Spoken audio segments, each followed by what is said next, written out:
Okay, if it is Wednesday at 3 o'clock Eastern Time, that can mean just one thing. It's time for the goRIA live stream. And as I like to do on these Wednesday afternoons, is put a spotlight on what is new at www.goria.com.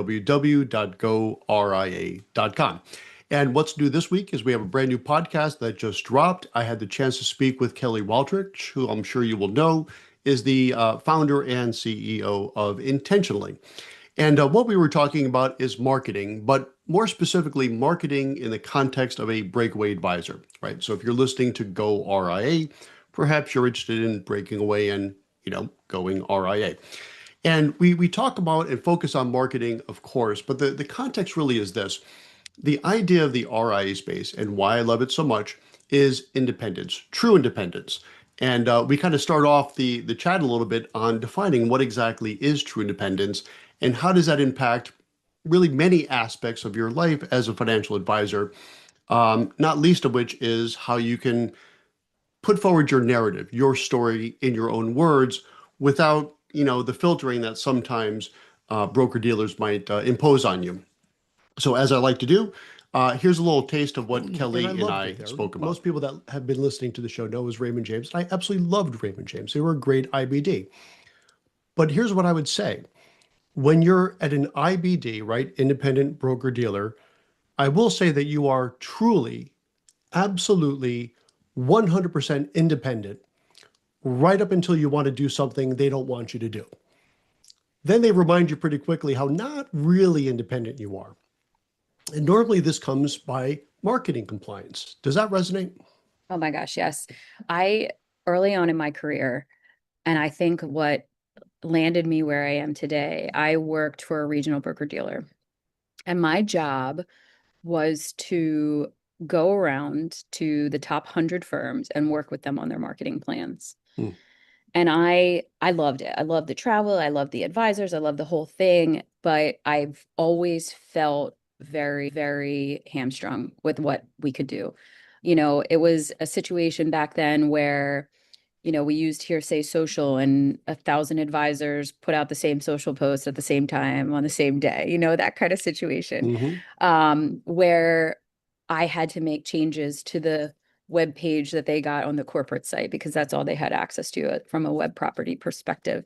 And I ultimately ended up resigning from there. And listen, I love the people and all good, nothing bad to say, but I ended up resigning from there because I felt like marketing needs to be more than this. And I don't want to be in a situation where I can't catalyze real growth for these firms that I'm walking around evangelizing great marketing to. It was a sort of a career moment for me where I was like, no, like all these things are not going to get these advisors to where they want to go. And I don't want to be the one peddling stuff that's not in their best interest. So that I believe was sort of a defining moment. My departure from there was I'm going to be able to one catalyze growth in whatever I do for marketing. Marketing needs to be tied to revenue, and I'm going to find the organizations that believe in that very close tie, which is how I ended up in sort of fintech. Because if you think about it, SaaS is the model that we had intentionally are trying to bring to advisory firms. We're trying to help advisors understand that you need to be able to show a tie to revenue growth. Like marketing isn't all about telling the story and all about branding. It's like how are you growing your firm, and how are you choosing strategies and tactics from a marketing perspective that are going to help you do that. I love a lot of what you said there. Well, all of it. But one thing in particular struck me, which is tying marketing to revenue. Yeah. And that's always been a bit of a pet peeve because marketing can often be very nebulous and trust us, it's working.